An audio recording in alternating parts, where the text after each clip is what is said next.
Hi, this is Jen from Jen is Not a Book Snob, and I'm just going to do a really quick wrap up so I can get some library books back to the library so I can get more. The first one I'm going to wrap up is a Newbery winner. It is The Cat Who Went to Heaven by Elizabeth Coatsworth. Honestly, I didn't really enjoy reading this book. I did give it 3 stars on Goodreads.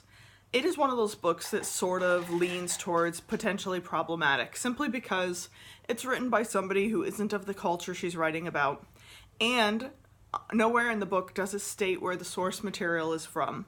That's something I kind of take issue with. If you aren't writing about the culture that you're from, then at least include your source information so that people can see where you're coming from with it. Sorry, kids running in the background. Anyways, after a great deal of Google searching, I did find what the story came from.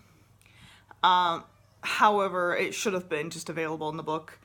It's a short, easy read. I don't know if I necessarily recommend it for the classroom or not, simply because of that lack of included source material.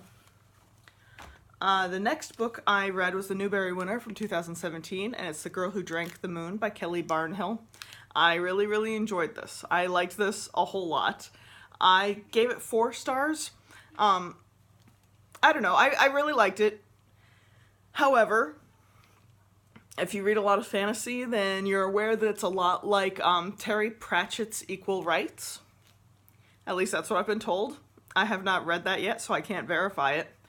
The characters aren't as fully fleshed out as you see in adult fiction. Luna especially, because she spends so much of the book unaware. She's really not as fleshed out as, for instance, her grandmother or the swamp monster.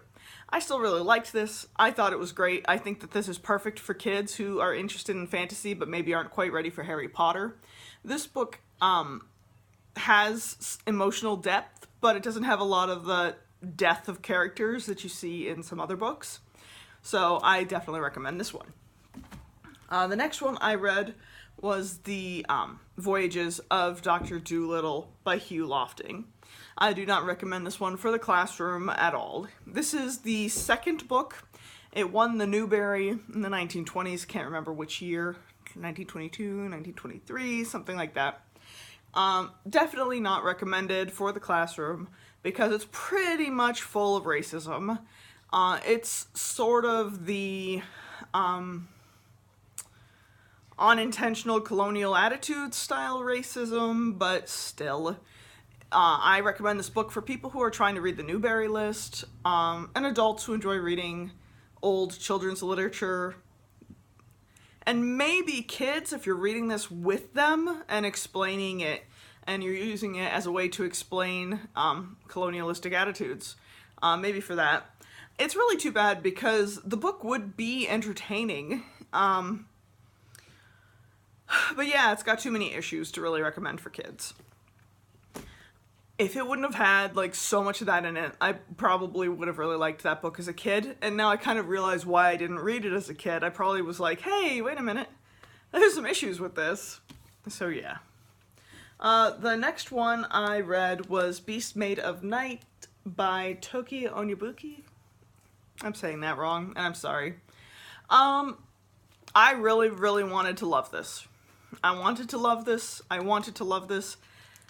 Here's the problem. You mostly spend your time with a character named Taj, and if you do not connect with him, it turns into a long book. It's too bad because there were some secondary characters I felt like I could have really connected with, but there are points in the book where the location changes and you lose those secondary characters and then they pop back in later, but you don't get enough time with them. This was still a good book, and I think that you should still give it a try, because you don't get too many things written by Nigerian authors, so give it a try. If you connect with the main character, awesome, you're going to like the book, because the premise is cool. I really liked the whole idea of the book. I like what's going on in the book. The setting was cool. I just could tell that the main character would hate me if he met me in person, and so it was really hard to hang out with him for the whole book. So yeah, try it. If you connect with him, you're gonna love the book. The next one I read with my kid, it's Runny, Babbitt Returns by Shel Silverstein. I'm guilty of having never read his poetry before. I never read any of it. So this was my first one. And we really liked it. It was a lot of fun to read. It's kind of one of those that's a little bit of a tongue twister for adults because, of course, you know, Runny, Babbit, Bunny, Rabbit. And that's kind of how it goes throughout the whole thing. There's a whale in it called Dobie Mick. I really liked that. Dobie Mick.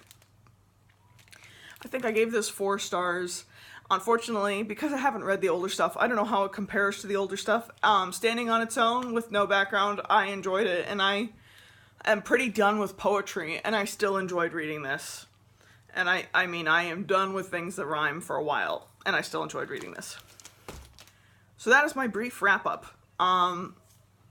So yeah, now I can return some things to the library. Hooray! Until next time.